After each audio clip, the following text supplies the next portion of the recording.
After 3 rounds of debates, there are still 20 candidates running for the Democratic Party's nomination. More than half of those people have a polling average at 2% or less, according to Real Clear Politics. So, what keeps those campaigns going? Is there any precedent for a low polling candidate to skyrocket and win? Spoiler alert, yes. We'll start with the 1972 presidential race. Democrats needed a nominee to run against President Richard Nixon. More than a dozen people launched campaigns, and there wasn't a clear frontrunner in the beginning. The ultimate Democratic nominee was George McGovern, but he'd started his campaign polling in the low single digits. In fact, Ted Kennedy, who wasn't even in the race, polled significantly higher.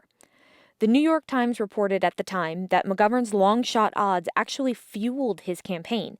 But in the general election, McGovern ended up losing to President Nixon in a landslide.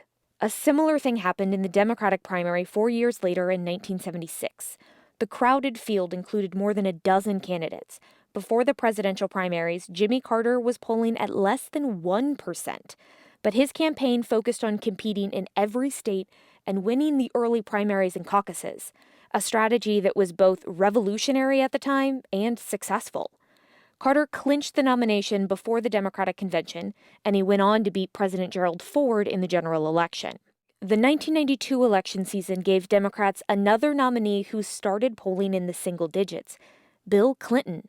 As governor of Arkansas, Clinton wasn't a well-known politician.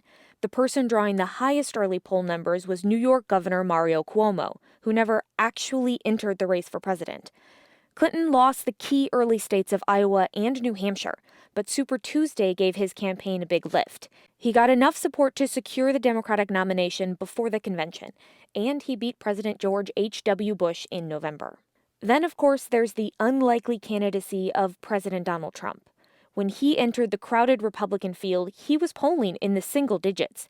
But he started to break away from the pack in July 2015, and then held on to his spot atop the polls for the remainder of the primary season. History shows that Democratic primary contests can be a bit unpredictable, and it's not impossible for a long-shot candidate to win a major party's nomination. The real test starts when primary voting gets underway in February 2020.